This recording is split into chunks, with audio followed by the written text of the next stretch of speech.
Bonjour, devant les grands médias français enfin attentifs, l'histoire bascule en Tunisie. Alors que l'avenir du régime de Ben Ali, à l'heure où nous enregistrons cette émission, semble sur le fil du rasoir, nous allons revenir sur un mois de soulèvement tunisien et la manière dont les médias l'ont traité ou d'ailleurs ne l'ont pas traité.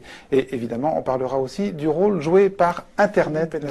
Vous êtes président du mouvement Birsa, qui est un mouvement de jeunes Tunisiens opposants. Moi, je ne dis pas que Ben Ali doit partir, parce que en tant que citoyen et jeune Tunisien, je crois que les cartes doivent être mises dans les mains du peuple tunisien.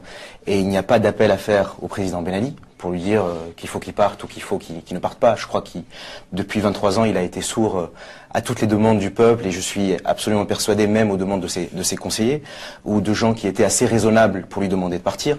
Je crois qu'aujourd'hui, il faut redonner la souveraineté au peuple, il faut vraiment remettre les cartes dans les mains du peuple.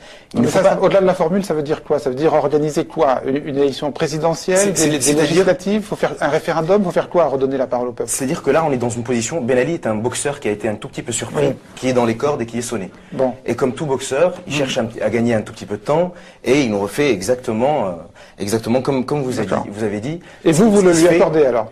Ah non, absolument pas. Ah non.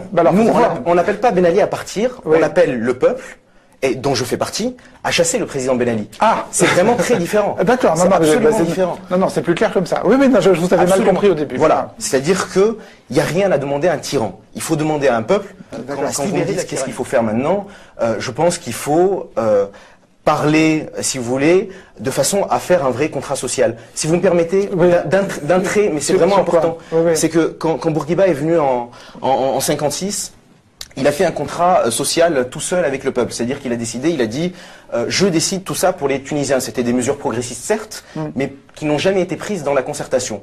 Ben Ali a fait la même chose avec des leaders de l'opposition ou des gens qui se sont considérés comme étant des leaders de l'opposition. C'est vrai que j'ai entendu que certains partis d'opposition avaient rencontré Ben Ali ou iront le voir. Alors, je pense qu'on peut le mettre au conditionnel, mais en tout cas, si c'est le cas, moi je peux m'étonner que les mêmes personnes qui sont parties signer un pacte national avec Ben Ali en 88 reviennent aujourd'hui. Le régime, si vous me permettez de continuer, a censuré, n'a pas hésité à censurer des pages. C'est-à-dire que moi, ma page Facebook est censurée en Tunisie, et dès que vous êtes contre le régime, votre page est censurée. Là où il est très difficile de contrer Facebook. Et c'est pour ça que Facebook a été une révolution en Tunisie. C'est que ma page peut être censurée en Tunisie. Si j'ai un ami expatrié qui peut avoir accès à mon profil et qui voit une vidéo qui est intéressante, il peut la partager, il peut la mettre sur son profil à lui qui n'est pas censuré. Et du coup, des gens de Tunis peuvent voir la vidéo et la partager eux-mêmes. C'est-à-dire, excusez-moi, ce qui était censuré, c'était la consultation de certains comptes Facebook bien choisis en Tunisie, mais en revanche, le compte lui-même n'était pas censuré et vous pouviez continuer à alimenter votre... Le compte est censuré et non piraté, c'est-à-dire qu'il est, comme vous dites, non consultable à partir de la Tunisie. Mais vous pouviez y mettre tout ce que vous vouliez. Absolument. À destination parce que, vous savez, on a eu tendance, nous, Tunisiens, je vais vous donner le point de vue tunisien, à beaucoup attendre de la presse française. C'est-à-dire que quand on parle entre amis en Tunisie, alors est-ce que Le Monde a fait quelque chose sur ce qui se passe en Tunisie? Est-ce que Libé a fait quelque chose? Est-ce qu'on en a parlé à la télé? Et il y avait ce sentiment, un genre de fatalisme qui voulait dire qu'on peut nous rien faire sur place et que les médias français et étrangers, et surtout français, se chargeront de communiquer sur ce qui se passe chez nous. Et là où moi je vois une vraie révolution, plus qu'une révolution médiatique, mais une révolution journalistique et démocratique, c'est que les gens ont pris leur smartphone, ont pris leur portable et ont commencé à faire du journalisme citoyen. D'abord parce que les journalistes tunisiens ont essayé de faire leur travail, mais vous connaissez les conditions dans lesquelles ils essayent d'exercer leur profession, mais chaque citoyen est devenu en Tunisie un journaliste et un relais, à la fois pour les journalistes tunisiens et à la fois pour les journalistes français. Donc, quelque part, merci les médias français pour ce retard à l'allumage, quoi. Presque merci, et vous voyez que les premières images qui sont arrivées sont des images qui ont été prises par des citoyens tunisiens. Et en cela, c'est une révolution participative. Avant que les envoyés spéciaux soient sur place, il n'y avait que des images, effectivement, amateurs. Il faut pas se leurrer, c'est une vraie révolte du peuple. C'est une vraie révolte du peuple. Et pour rebondir, si vous me permettez de répondre peut-être un tout petit peu tardivement à votre question, pourquoi il y a eu un traitement médiatique tardif, c'est aussi parce que les politiques de l'opposition, et y compris ceux qui étaient en France, n'ont pas d'abord été à l'origine de ce qui se passait, mais ont pensé que ça allait se terminer. Et n'ont pas canalisé le mouvement, et n'ont pas pris le mouvement. Les hommes politiques, pour certains, n'ont pas su se positionner. C'est-à-dire qu'ils n'ont pas fait un travail. Ils n'ont pas fait un travail d'homme politique, c'est-à-dire qu'ils ont fait un travail de défenseur des droits de l'homme. Or, il y a des organisations des droits de l'homme, il y a la FIDH, il y a Amnesty, il y a des gens, il y a la Ligue tunisienne des droits de l'homme, pardon, dont le travail est justement de dénoncer les actes attentatoires à la liberté, à la dignité, les actes de torture. Excusez-moi, un travail de défenseur des droits de l'homme, c'est pas un travail politique ? La politique ne se résume pas à la défense des droits de l'homme. Certes, mais ça en fait pas partie. Ça en fait partie, mais ce n'est pas que ça. Mais qu'est-ce qui a manqué alors ? Quand vous faites de la politique, Il a manqué un leadership. Un leadership vous intéresse sur la position des autorités françaises.